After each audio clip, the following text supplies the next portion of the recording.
Can passion for minimizing the suffering of others ever be wrong? In a society like our own, it's risky to even ask the question, lest one face accusations of heartlessness.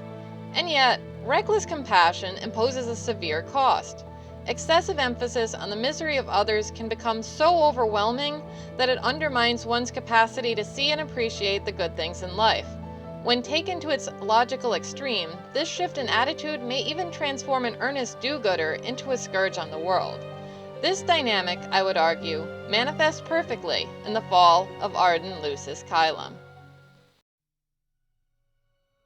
It's difficult to imagine a character more bereft of compassion than the Arden who appears at the end of Final Fantasy XV.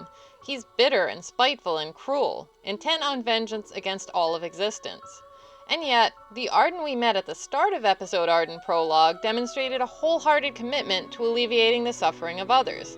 He was pained and disturbed by the extreme measures his brother was willing to take to stamp out the Star Scourge. He willingly took the suffering of the infected upon himself in a desperate attempt to save as many of them as possible. His actions seemed to be the height of charity. So why did they go so terribly wrong? We could choose to align ourselves with Dawn of the Future and claim that Final Fantasy XV's world is fundamentally unfair. While rejecting a natural order that refuses to reward Arden's good intentions might seem viable in the context of a novel, however, it won't get us very far in reality, where the fantasy of overthrowing the natural order has proven universally disastrous. And that means we're far better off seeking to understand how actions motivated by compassion can be so catastrophically mistaken as to transform a well-meaning healer into an omnicidal monster. So here's my suggestion. The passions make a terrible foundation upon which to base any attempt to shoulder the suffering of the world. Arden is a character utterly defined by passion. It's no coincidence that his name is derived from the Latin ardens. He begins with an ardent desire to cure the afflicted. He ends with an ardent desire for vengeance against the world whose logic ensured his intense suffering. What he never realized, much to his own detriment, was that domination by the passions would ultimately doom him. As convenient as it would be to blame his misfortune on a draconian god of war randomly casting him in the role of innocent scapegoat, Arden's relationship with the world and the suffering therein would have led to inevitable self-destruction even in the absence of divine shenanigans. It's easy to get caught up in FF15's visceral depiction of Arden struggling mightily against possession by a virulent parasite and assume that the parasite is the root of the problem. But I would contend that Arden's absorption of the Star Scourge simply functions as a mythic representation of the logic of suffering. Just as the act of drawing the Star Scourge into himself shrunk Arden's conscious experience to desperate animalistic agony and rendered light unbearable to him, identification with the suffering of others can leave one drowning in negative emotion and incapable of gratitude for the good that remains present in one's life. And as the case of Arden makes clear, compassion of a purely emotional sort proves wildly insufficient as psychological justification for repeated exposure to such intense agony.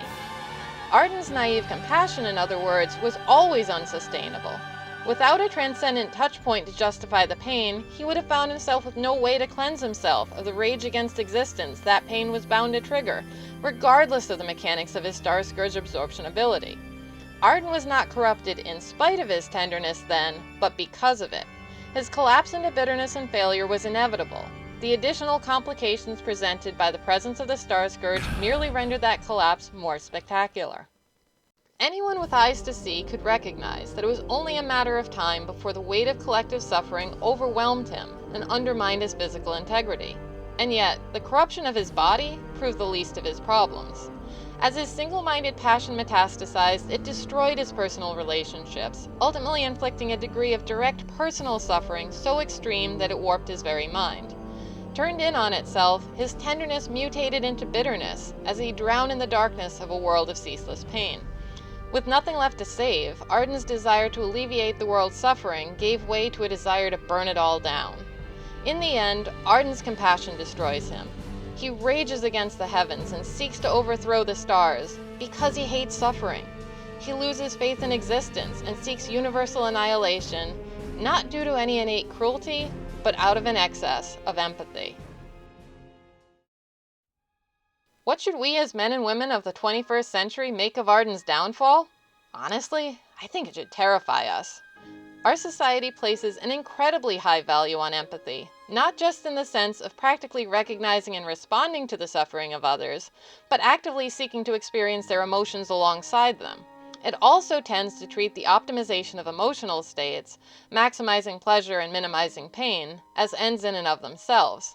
But if there's anything the story of Arden can teach us, it's that we do so at our own peril. If misdirected compassion can metastasize so thoroughly in the life of a single individual with the best of intentions, there may be no limit to the catastrophe that would ensue should one attempt to base an entire society on it.